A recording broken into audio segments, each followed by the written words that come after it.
قلعہ دلیل کوٹ نہ صرف سندھ پاکستان بلکہ دنیا کا منفرد قلعہ، اس جیسا قلعہ پوری دنیا میں موجود نہیں ہے۔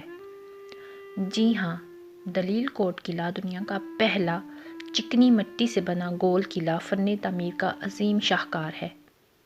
نواب شاہ سے سکرونڈ کی طرف جاتے ہوئے دائیں ہاتھ پر کوئی 4 سے 5 کلومیٹر کے بعد ایک عظیم الشان قلعہ سر اٹھائے کھڑا نظر آتا ہے، جو کہ عظمت رفتہ کی تصویر بنا سیاحوں کی دلچسپی کا سامان اپنے اندر پنہا رکھے ہوئے ہے۔ یہ قدیم تعمیراتی فن کا عجیب و غریب شاہکار ہے، جسے اس دور کے کاریگروں نے گولائی میں تعمیر کیا ہے۔ دلیل کوٹ اور دلیل قلعہ کے نام سے معروف اس قلعہ کی تاریخ صدیوں قدیم ہے۔ اس کے بارے میں سندھ کی تاریخی کتب میں اس قلعے کے حوالے سے مختلف روایات منسوب ہیں۔ روایت کے مطابق اس کا وقت تعمیر 1835 سے 1840 اور کچھ روایات کے مطابق جب محمد بن قاسم سندھ پہ حملہ آور ہوا تو یہ قلعہ موجود تھا۔ زبان زد عام ہے کہ یہاں کوئی اللہ والا رہتا تھا جس کا نام دلیل تھا، اور اس کی خدمت اور دریا دلی کو دیکھتے ہوئے اس قلعہ کا نام اسی کے نام پہ دلیل کوٹ رکھا گیا۔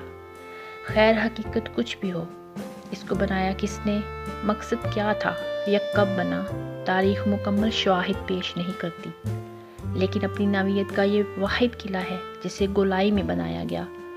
ایسا قلعہ دنیا میں اور کہیں نہیں ہے۔ 9.25 ایکڑ رقبہ یا 16 ایکڑ کے قریب رقبہ پر چکنی مٹی سے تعمیر کیا گیا یہ قلعہ حوادث زمانہ کے باوجود آج بھی قائم و دائم ہے۔ اس قلعے کی منفرد بات یہ ہے کہ اسے گولائی میں اس طرح تعمیر کیا گیا ہے کہ اس کا کوئی حصہ چوکور نہیں ہے، بلکہ اس دور کے معماروں نے اسے ایک نئی اور منفرد شکل میں تعمیر کیا۔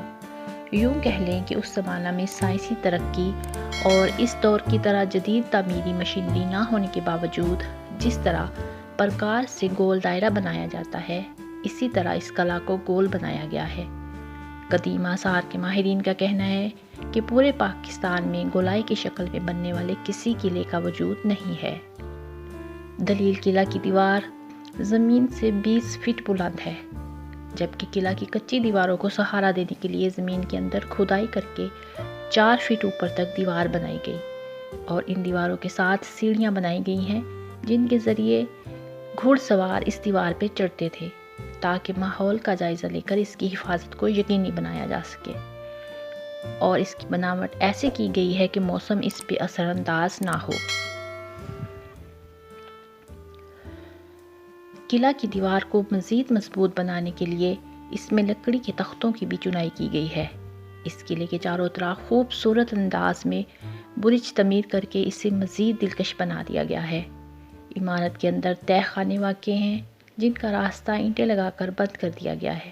کہا جاتا ہے کہ خطرے کے وقت قلعہ میں موجود خواتین، بچوں اور بزرگوں کو تہہ خانے میں منتقل کر دیا جاتا تھا۔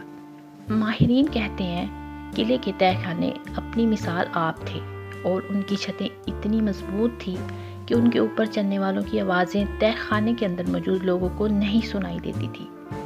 روایات کے مطابق جب محمد بن قاسم نے اس قلعہ پر حملہ کیا تو دریائے سندھ اس قلعہ کے ساتھ بہتا تھا، لیکن وقت رفتہ کی تبدیلیوں کے بعد اس کا رخ تبدیل ہو گیا، اور اب یہ سکرونڈ کے قریب مڈ کے مقام پر بہہ رہا ہے۔ ضرورت اس امر کی ہے کہ اس قلعہ کی مناسب دیکھ بھال ہو اور اس کی حفاظت کو یقینی بنا کر اس کو محفوظ بنایا جائے، کیونکہ یہ بہت اہم اور منفرد تاریخی ورثہ ہے۔